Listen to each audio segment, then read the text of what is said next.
Well, thanks very much for that welcome. Secretary of State, thank you very much for coming. You've been a fantastic supporter of the conference, actually for four iterations. This is the fourth iteration of our conference here, and the third of the London Defence Conference. And I recall that a year ago you came with David Lammy. Two of you gave such a important speech that you left, an election was called, and within weeks you came back as Defence Secretary. So, we're very grateful that you've come here now, and I hope you'll say something similarly earth-shattering for our political system whilst we're here. I'll give you those opportunities. Luckily for you, in going into MOD, you came in a quiet period and had a chance to get your feet under the table. So what have you been doing with your time since then? John, thank you. Thank you. It's a pleasure to join you again, I must say. As far as I know, there's not going to be an election this afternoon. So the rest of your conference should be able to continue with it undisturbed. Look, thank you for inviting me. It's true, I've always supported the LDC. This is a really important, I think, conference for the country. But you've also always been able to find a slot for me, which I'm grateful. Even when I was Shadow Defence Secretary, although the first time I remember, there was no stage, there was no working mic. You had me speaking in the lunch break room as people queued for their sandwiches and the staff were pouring coffee. Nevertheless, I'm delighted to be here again. And I think I didn't want to do a scripted speech, but particularly thinking about it this morning at the end of this 80-year anniversary week of VE Day, I thought I'd offer one or two reflections just which are, I hope, going to be consistent with the way that you are encouraging an open discussion, and then we can take it into a conversation. And I guess you cannot, none of us can have gone through this week without reflecting both the extraordinary sacrifice of 80 years ago, but looking at the lessons that there are for us for today. And I think there are three that are particularly relevant. The first is that when we consider and we hear the sacrifice of that generation, not just those in uniform, but the whole of the country, we have to remember and remind ourselves that freedom isn't free. And the direct recognition that Ukraine is fighting a war in Europe again for the first time for 80 years, and it is fighting for the same things that we fought 80 years ago for. The future of their country and their freedom, and that's why they are the front line of Europe's defence. That's why they're fighting for the same values. That's why I'm proud of the unified UK leadership that we're displaying on Ukraine. That's the first. The second is, I think we've all been reminded and struck by how great the whole society effort was during that wartime period. And as Churchill said, this is a great victory for the nation as a whole. And I want, as Defence Secretary, to try and recreate some of that spirit of society's support for the armed forces and of that resilience that will help reinforce our country if we're facing future threats. The third then, I think, is that the lesson of 80 years ago reminds us of the importance of alliances and of collective defence. And of course that post-war government was instrumental in establishing NATO, and NATO is now 32 nations strong. And as a new government, our commitment to NATO is unshakable. Our determination to put NATO first and to lead where we can and be first in NATO is absolute. The second then is that in many ways there are, I think, some strategic similarities between that immediate post-war period and the period we face now, because both were periods in which the UK was concerned to strengthen European security.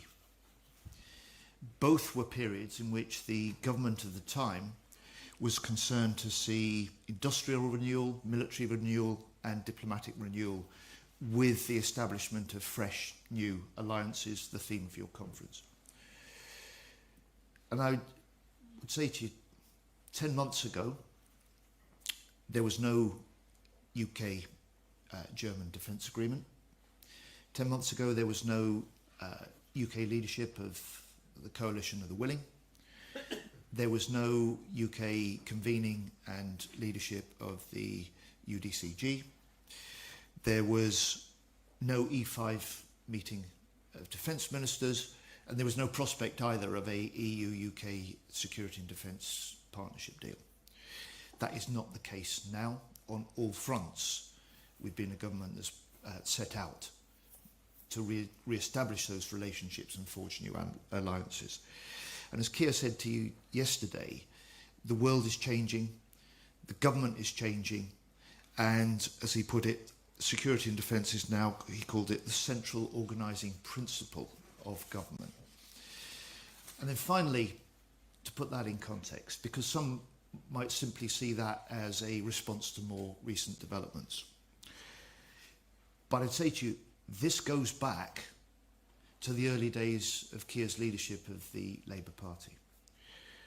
And I'd encourage you to just look back at the election manifesto that we put to the country on which we were elected. Because not only is there very clearly that commitment to NATO first, to the recognition that European nations within NATO have to do more of the heavy lifting, but that 2.5% spending commitment in the manifesto was unique to defence. The detail of the reform programme was unique to defence. And the commitment to a focused industrial strategy was unique to defence. So in other words, what you're seeing now, I would argue, is both a vindication of what we put to the electorate and have been arguing for some time, as well as an acceleration of that. And my job as Defence Secretary in the end is pretty simple. My job is to make Britain more secure at home, stronger abroad. Okay, thanks a lot. I mean, there's a lot to unpack there. Mm-hmm.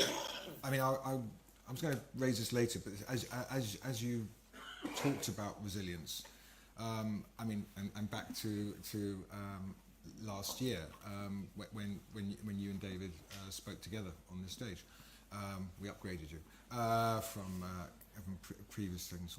I quite like being in the lunchroom.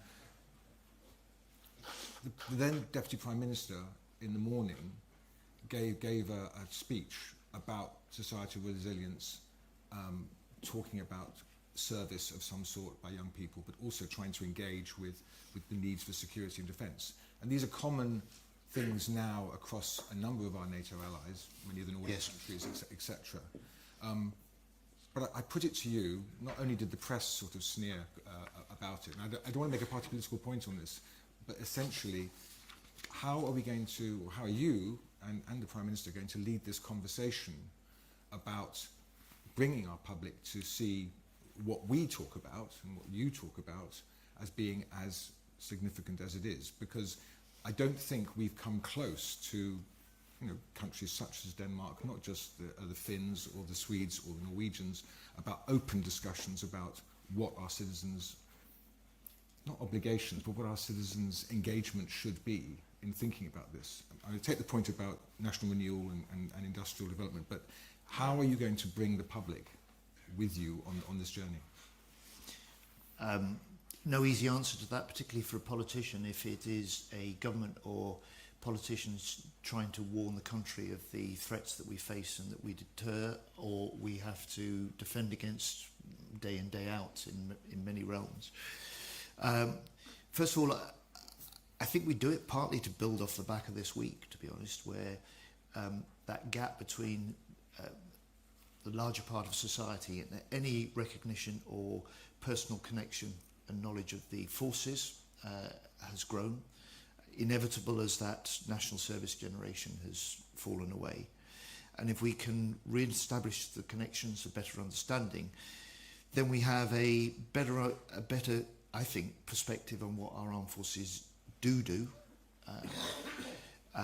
which is fundamental, but also what they don't do and can't do, and must fall onto the rest of us. That's one way. I think we have to recognise also that this will not be something that government alone can do, and the more that we can foster a wider general debate, and I would absolutely look to do this, to pick up your point about Oliver Dearden, I'd absolutely look to do this on a basis that was not partisan, not just to do with government, because in the end we've all got to play a role. So I think there are a number of ways, as long as you've got that sort of government recognition at the heart of what's required for the future. And I think the Strategic Defence Review, I think the National Security Review that's will come out later, these are all points at which these arguments can be made and reinforced more widely. Okay, well, I'm pleased you mentioned that, because I'm sure some of the audience are saying you're 10 minutes in and you haven't mentioned the SDR. Obviously, the Prime Minister gave a big hint yesterday. Can I be cheeky and say at the start, I think it was expected a bit earlier. Why is it now going to be early summer? I mean, is anything in particular? Is it just what you've been coping with for the last 110 days, or is it something else? Well, in fact, actually, the terms of reference said it would be in the first half of this year. But the reviewers haven't just done an extraordinary job; they've done a rapid as very well as a thorough job. And we'll publish it in the spring. We are very close now. It's really well advanced, as the Prime Minister said yesterday, and we're down to the final details before publication. Okay, you can let us know some of the emerging conclusions, obviously, and you've got the right audience to do it with. What priorities are coming out? Let's say that. You don't have to put numbers. I think everyone in this room can probably draw some of the obvious conclusions. The first is that Ukraine is a sort of searing moment, which is confronting us with lessons that we have overlooked for too long. And so the recognition that an armed forces and the country is only as strong as the industry that stands behind them, if forced to fight or facing conflict. So there will be a really powerful, and you heard this from the Prime Minister yesterday, a really powerful emphasis on the strength, the resilience, the innovation of British industry. The second is innovation. And this is an audience that's more expert on this than anyone else. The nature of warfare is not just changing, but it's changing so rapidly in Ukraine that tells us that, for instance, 6-year timelines for major defence procurements to get to contract, let alone production and delivery, simply can't continue. And that our ability to be able to innovate and to upgrade continually has got to be a big part of the way that we conceive of how we equip and make our forces more ready to fight. And then you can't look at the nature of warfare now and say, well, we can see the army doing this and we can see the RAF doing this. Absolutely, your forces have to be integrated. And how you do that is a big logistical, technical and digital challenge. But all of these points were, I think, clear in the terms of reference that we gave the reviewers when the Prime Minister commissioned this as essentially Defence's change programme under a new government. Well, obviously, when you started the review, you hadn't announced a fairly major change to the defence budget and national security spending that came out earlier this year. Where are the spending priorities going to be? Equipment, organisation, new technology? Actually, in terms of reference, was that commitment to 2.5% of GDP on defence. It was there in the manifesto, which I've mentioned. And just in case we overlook this, that's not a level that this country has spent since 2010. I mean, so it's 15 years since we were at that level. So that set at least a sort of starting financial envelope. And of course we've got a commitment now built not just on the extra 5 billion that is going into defence this year as a marker down ahead of the 2.5%, or that being a head mark that we will reach 3 years earlier than anyone thought we would, but in the next Parliament we'll raise it to 3% as well. So two things as well on this, John. We haven't just done the Strategic Defence Review in this unique way for the United Kingdom before. We didn't just do it as a way of ensuring that we could challenge institutional thinking and bring fresh ideas to it. The extraordinary process that George Robertson, Richard Ballance and Fiona Hill have led hasn't just been the three of them as external experts leading this. It's involved over 120 experts from right across the field in the challenge and review process. It's involved around 50 meetings for the reviewers with the military chiefs. It's involved over 8,000 contributions and responses. And we've done this in a way because we want this not just to be the Labour government's or the government's defence review and vision for the future. We want it to be the country's. So the process that we've gone through has been about creating the vision that we need for a more rapid transformation of our forces and our defence and deterrence capability. But it's been a process also designed to bind in and create the conditions for a breadth of support behind it.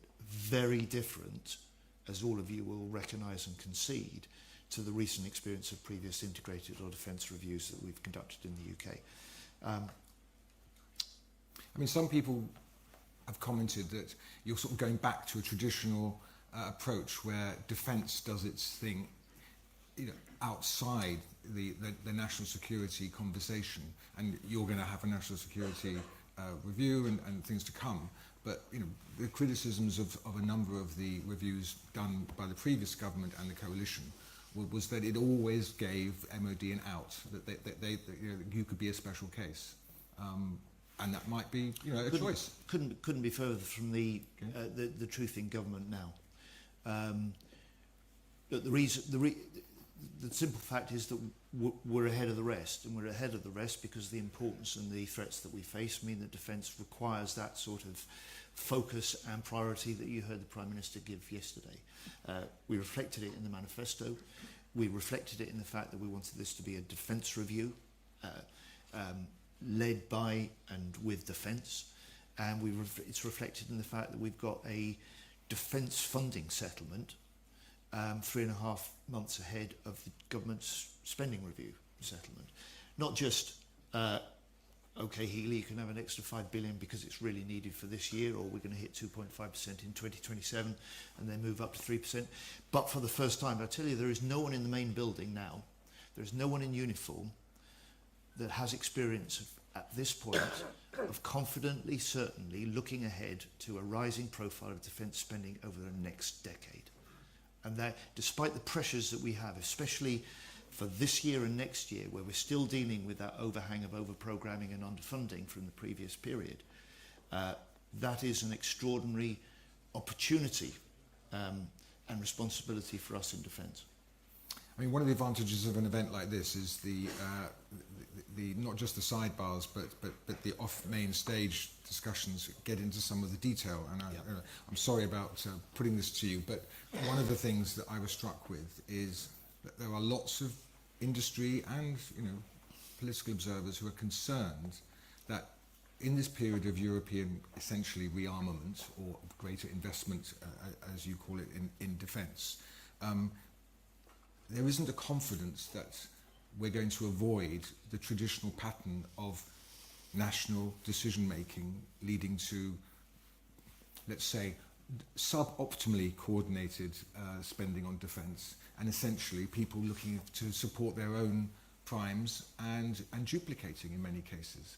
I know you'll be talking about this when you go to Germany very soon, but you know, how confident are you that you're going to get a better system than we've lived through for the last 30 years? Of course it's a risk.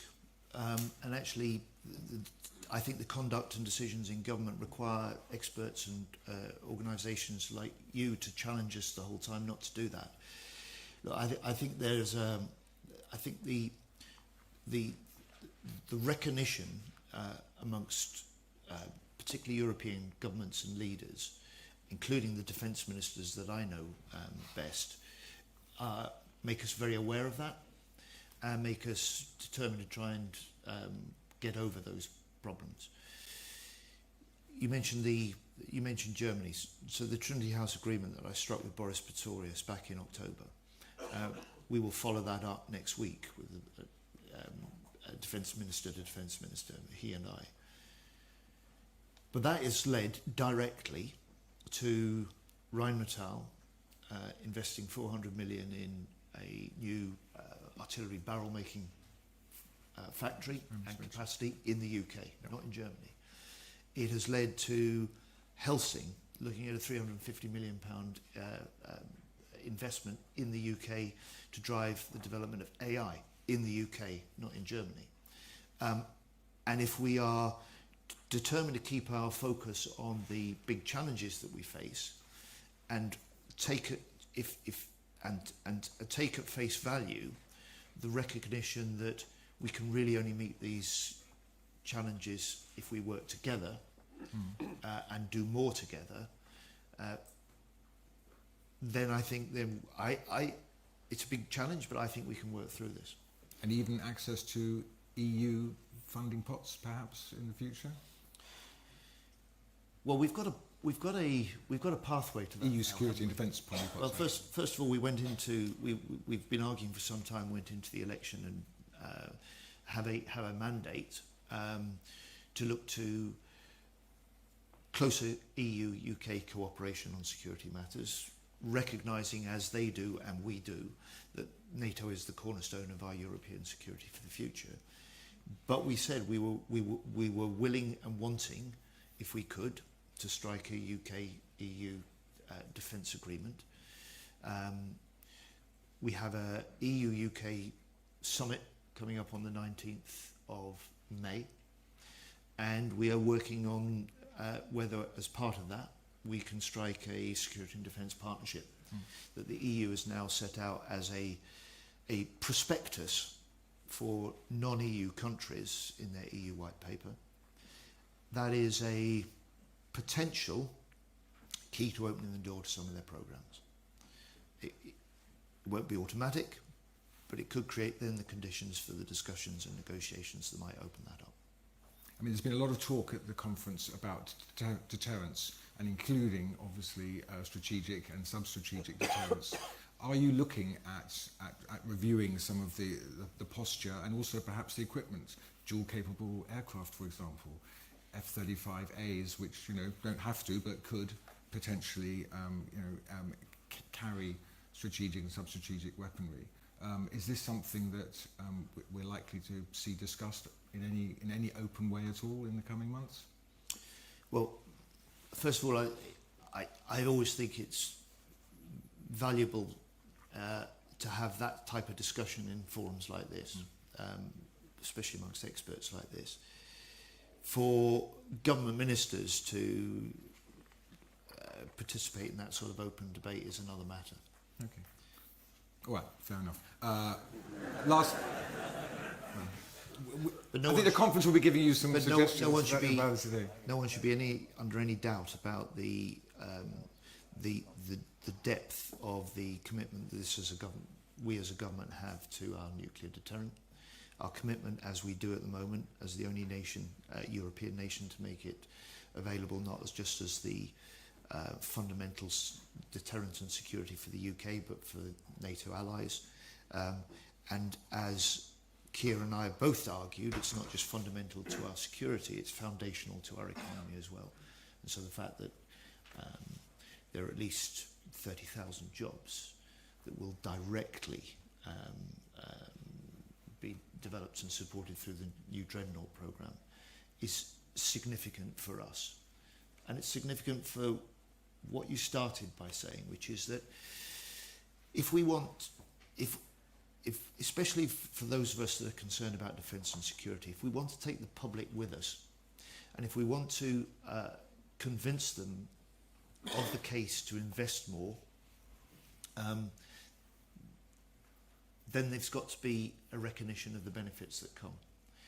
We've traditionally made those arguments simply in security terms. We've tended to make them in technical terms. And one of the strengths, I think, of the recognition of just how strong an engine for growth that defence can be is that it allows us to say, look, this isn't just about a government that is looking to strengthen our security, we're looking to strengthen our economy as well, and that we will look where we can to direct British defence investment towards British jobs and British-based businesses. And that will help the number one mission of government. The centrality that Keir talked about, defence and security now for this as an organising principle of government.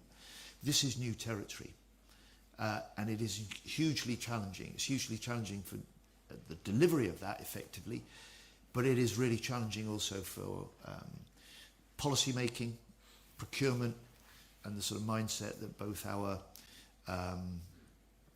civil servants and our military bring to the way that we've always conceived this.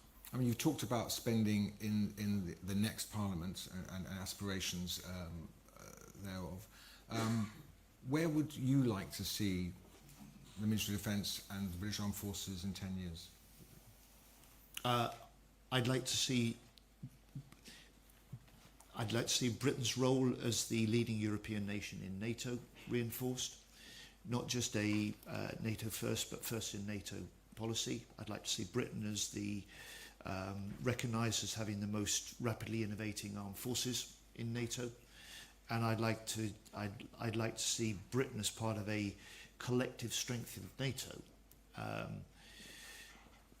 Evidently successful as it's been for 80 years in deterring aggression against any of our nations, and successfully having played a part in securing a ceasefire in Ukraine, reinforcing Ukraine as a capable nation able to provide its own deterrence, and any notion of Russia either re-invading Ukraine at some later stage or testing the resolve of our NATO nations to have been off the table. Okay. We've got time for 2 quick questions, but keep them short, otherwise I'll start taking 3 at a time. What it really means is keep the answers short. Yeah. Well, all right. We'll start here, and we'll go there, and a lady in the middle. Do we have a microphone? Should I yell Oh. at the mic? No, the mic's coming. Sorry. Apologies. I can yell quite quickly because you're short of time. 2 things. You talk about two things. Firstly, you present a very effective and coherent vision for defence. So again, thank you very much. It's very welcome. The innovation engine that comes out of AUKUS Pillar 2, that hasn't been mentioned. And what's also not been mentioned is the Baroness Shafiq development review, the international development review being done by the FCO. And again, one would think that might also dovetail into the very effective work that's been done by Fiona and George on that. Okay, can we just take 2 more questions? Sure, yeah. One go, please.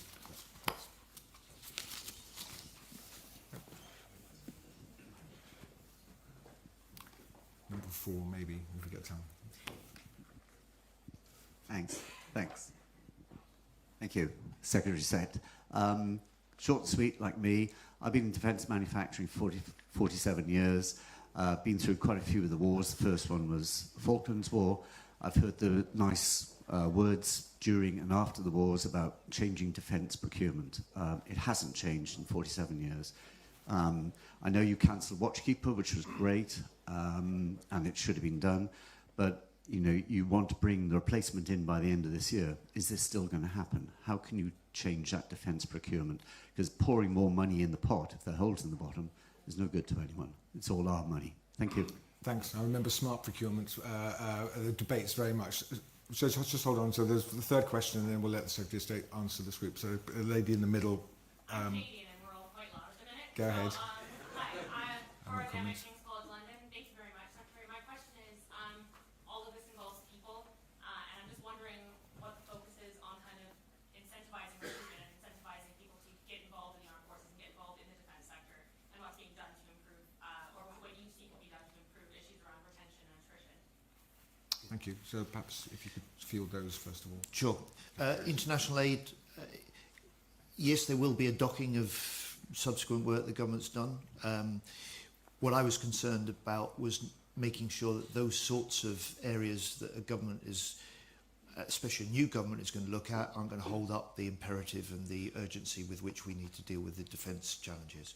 So that's what I've done, and that's why George Robertson and the team with us have forced the pace of the Strategic Defence Review.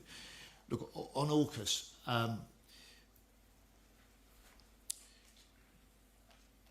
first of all, this is, people overlook the fact that AUKUS is a massive and a really deep, it's a deep international sort of treaty in many ways.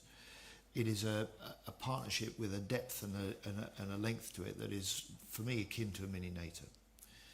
The second thing that's missed is that the AUKUS submarine programme is not just about the stability in the Indo-Pacific, it's fundamental also to the Euro-Atlantic as well. And on Pillar 2, I think the three nations have work to do to put some delivery into that programme. But above all, I see now an opportunity where a newly and successfully elected government in Australia, a newly elected government in the UK, a new administration in the US. What is needed now is a rebooting, in my view, of the focus and the leadership and the momentum behind the programme for all three nations. And that's what I'll be working on. Look, I've got huge respect to 47 years in defence procurement. There should be medals for this. I think the short answer is we can do it because we are doing it, and we're doing it in relation to Ukraine. And if we challenge ourselves to pull back some of the insights, the lessons, and the practices that we're doing for Ukraine, then we can use that, if you like, as a flywheel for the sort of reform in the procurement that we have here. And there's no point in just having a procurement process change. It's got to sit within a bigger vision, and that's where the defence industrial strategy that before the summer we'll produce will come as well. And that, I have to say, is overdue. We haven't had a defence industrial strategy in this country since 2021. In other words, pre the Putin invasion of Ukraine, so it's hugely overdue. On the people, absolutely and totally right. And you might have tired of hearing newly elected government ministers saying, "Wow, my goodness, it's worse than we thought." But what I felt running up to the election was this extraordinary sense of our forces offering massive opportunities, and yet setting and failing to meet their own recruitment targets every year for the 14 years. A perfect storm of retention and recruitment pressures leading to hemorrhaging aggregate numbers. So look, I'm proud that we've been a government that's been able to give the Armed Forces personnel this year the biggest pay rise for 20 years. I'm proud to be the first Defence Secretary who can actually say that no one in uniform will now be paid less than the national living wage. We brought in some special bonus payments where there are particular retention pinch points. We've introduced a direct recruitment for cyber force and cyber military personnel, so they don't have to go through the basic trainings in one of the other three services first. These are sort of small steps which we are going to build on. Getting a deal that allows us to take 36,000 military family homes back into our own ownership and control for the first time since 1996 gives us a basis now over the next 5 years to upgrade the homes that people need. But fundamentally, you can put this in a frame of, I've argued for some time, and full circle. VE Week, VE Day celebration this week. this is a period in which the nation has to reset its contract with those who serve and who served, and that's the big strategic imperative and aim for me as Defence Secretary. What I've talked about are some of the first steps and the details that can put together, I hope, to deal with the sort of challenges you face. Because quite honestly, if we can't recruit from the widest range of people in this country, the widest range of talent in this country, and if we can't keep them when they're serving, and when they want to leave, they don't find, and more widely people don't recognise, that the forces set people up for success in their lives beyond the uniform, then we won't meet all the other challenges that we've discussed in this session this morning. All right, well, I think that's a really good point on which to end. Secretary of State, thank you very much for your time this morning. Thank you for the review. All right, let's give you a round of applause. Thank you very much.